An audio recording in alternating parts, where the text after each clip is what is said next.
Welcome to burning topic. నేను కావ్య. రష్యాకు చెందిన సీనియర్ జనరల్ కారు బాంబు దాడిలో చనిపోవడం సంచలనంగా మారింది. మాస్కో సమీపంలో జరిగిన ఈ ఘటన అంతర్జాతీయ రాజకీయాల్లో కలకలం రేపుతోంది. ఈ దాడి ఎక్కడ, ఎలా జరిగింది, దీని వెనుక ఎవరున్నారు, రష్యా ఉక్రెయిన్ మధ్య జరుగుతున్న శాంతి చర్చలపై ఈ ఘటన ఎలాంటి ప్రభావం చూపనుంది?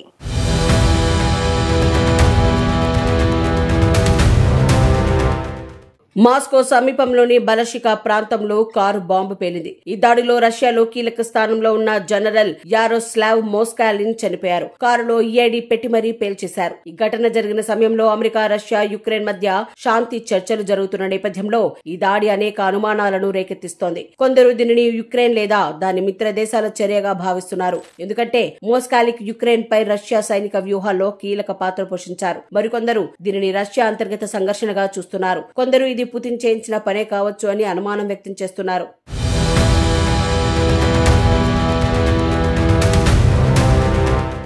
అమెరికా అధ్యక్షుడు డొనాల్డ్ ట్రంప్ యుక్రెయిన్ పై రష్యా దాడులను ఆపడానికి చర్చలు నడుపుతున్నారు. రష్యా విదేశాంగ మంత్రి సెర్గీ లావ్రోవ్ శాంతి చర్చలు సరైన దిశలో సాగుతున్నాయని చెప్పారు. అమెరికా రాయబారి స్టీవ్ విట్కాఫ్ మాస్కోలో పుతిన్ తో సమావేశమైన నేపథ్యంలో ఈ దాడి జరగడం గమనార్హం. ఈ ఘటన రష్యా, యుక్రెయిన్ మధ్య యుద్ధాన్ని ఆపేందుకు అమెరికా మధ్యవర్తిత్వాన్ని ప్రశ్నార్థకం చేస్తోంది. రష్యా శాంతి మాటలు చెబుతూ నీచమైన దాడులు చేస్తోందని యుక్రెయిన్ విదేశాంగ మంత్రి ఇటీవల ఆరోపించారు.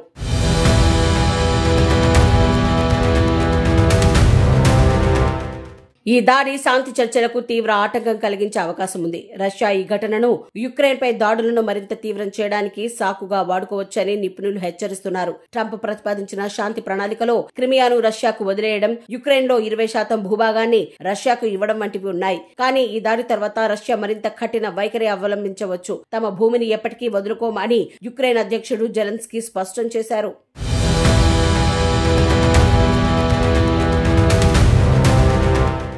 ఈ ఘటన అంతర్జాతీయ సమాజాన్ని కూడా ఆందోళనకు గురిచేస్తోంది. రష్యా యుక్రెయిన్ యుద్ధం మరింత ముదిరితే బ్లాక్ సీ రీజియన్ లో ఆర్థిక, రాజకీయ స్థిరత్వం దెబ్బతింటుంది. శాంతి చర్చలు విఫలమైతే అమెరికా మద్దతును ఉపసంహరించుకోవచ్చని సూచనలు ఉన్నాయి. బ్రిటన్, ఫ్రాన్స్ వంటి దేశాలు కొలిషన్ ఆఫ్ ది విల్లింగ్ ద్వారా యుక్రెయిన్ కు మద్దతు ఇవ్వడానికి సిద్ధంగా ఉన్నాయి. కానీ ఈ దాడి తర్వాత పరిస్థితులు మరింత సంక్లిష్టంగా మారే అవకాశం ఉంది. రష్యా, యుక్రెయిన్ మధ్య శాంతి సాధనకు ఈ ఘటన ఎంత పెద్ద అడ్డంకి అవుతుందనేది రాబోయే రోజుల్లోనే తెలుస్తోంది.